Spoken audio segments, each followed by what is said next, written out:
Oke, ini untuk update-nya udah selesai. Jadi di sini saya bakal coba buat demonstrasiin gimana progres update-nya. Jadi ini adalah list yang diminta untuk diupdate.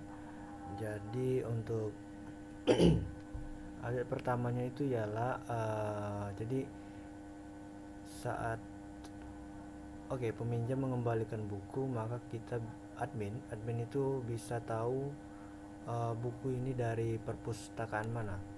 Dan label perpustakaan ini diambil dari data kategori yang ada pada tabel buku seperti itu.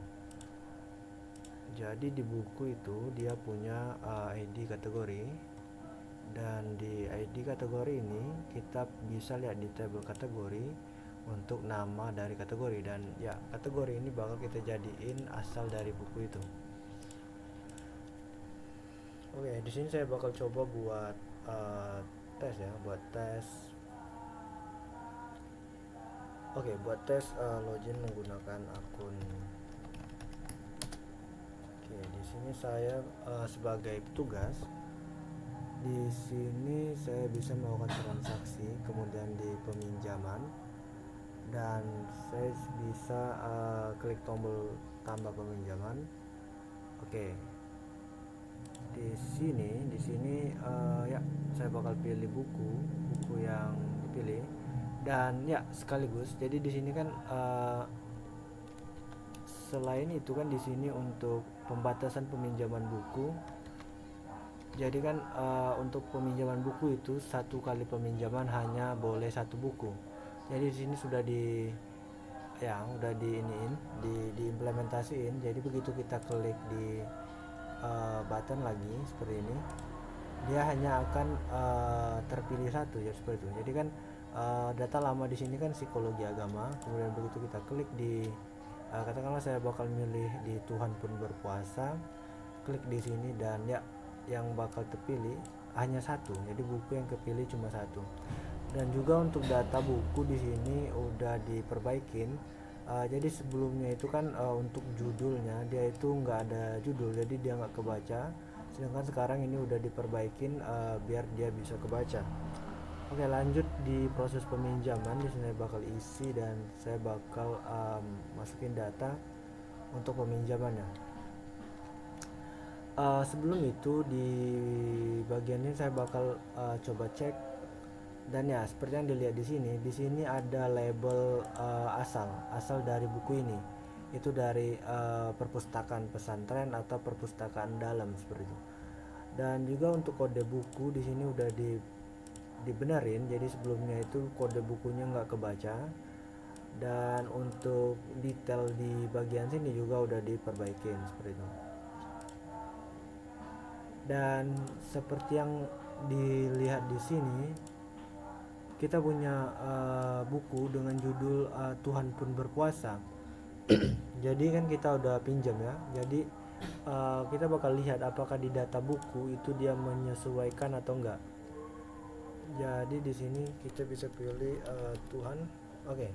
Seperti yang lihat di sini, untuk data buku Tuhan Pun Berpuasa, stoknya itu ada 9, dipinjam 1 seperti itu.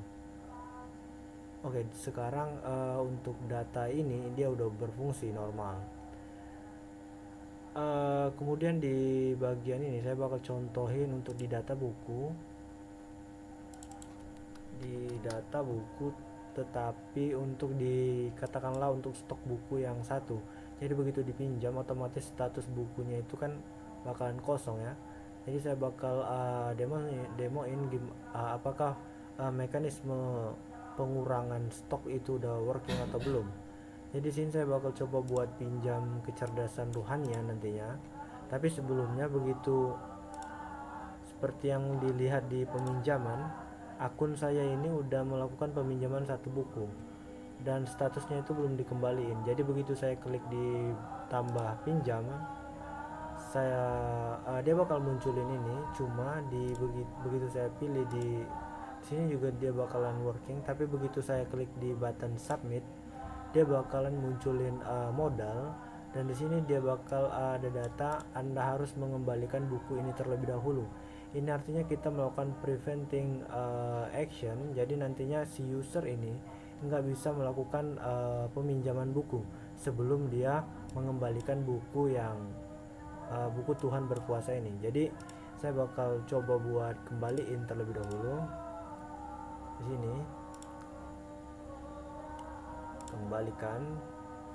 Dan ya, untuk data detail pengembalian buku dia juga udah working, jadi bisa dilihat di detail buku. Untuk kode bukunya udah working, dan juga untuk title dari bukunya juga udah working. Jadi saya bakal proses pengembalian, dan seperti yang dilihat di sini, untuk seharusnya user Gema saja ini udah boleh atau udah bisa melakukan peminjaman lebih lanjut. Jadi tadi saya bakal bakal coba pinjam buku yang stoknya satu, jadi kecerdasan rohania ya. Ups, kecerdasan rohania. Saya bakal peminjaman, klik di sini untuk cari buku kecerdasan rohania.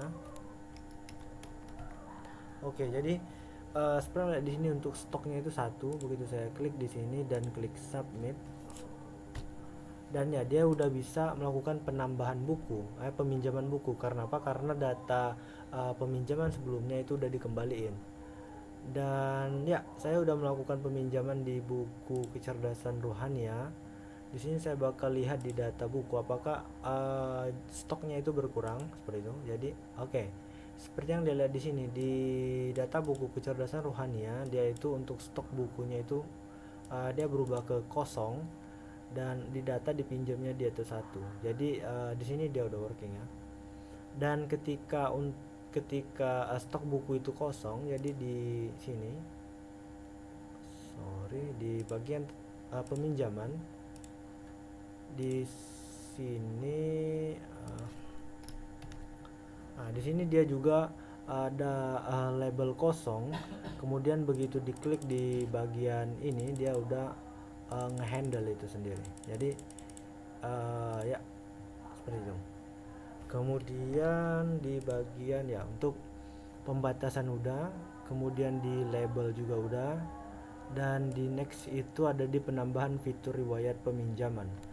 Jadi di admin itu bisa pergi ke halaman data pengguna, kemudian admin bisa memilih katakanlah saya bakal cek untuk data user ini. Saya klik di button edit, kemudian di button edit itu ada di bagian bawahnya itu ada riwayat peminjaman. Jadi begitu kita klik di riwayat peminjaman, dia bakal munculin riwayat peminjaman seperti ini. Dia bakal munculin data buku yang dipinjam seperti title bukunya, penerbit, tahun bukunya, kemudian tanggal dipinjam, tanggal seharusnya dikembaliin, dan asal dari buku itu di perpustakaan pesantren atau perpustakaan dalam. Ini sesuai dengan kategori yang dimasukin di dalam bukunya ya. Kemudian untuk statusnya di sini ditampilkan juga apakah status peminjamannya itu dipinjam atau sudah dikembaliin. Seperti itu. Jadi untuk riwayat saya pikir udah sesuai. Kemudian untuk apa ya? Oke, mungkin segitu aja untuk pembahasan. Di sisi user ini otomatis sama, jadi ya dia bakalan mengikuti. Karena apa? Karena sebenarnya data user dan source code user dan petugas itu sama, jadi dia memakai source code yang sama, hanya saja untuk percabangannya yang beda. Jadi maksud saya itu dengan mendemonstrasikan fitur-fitur ini di admin ini, otomatis untuk di usernya dia juga udah working. Mungkin segitu aja untuk demonya. Ya, terima kasih, semoga penjelasannya bisa dimengerti.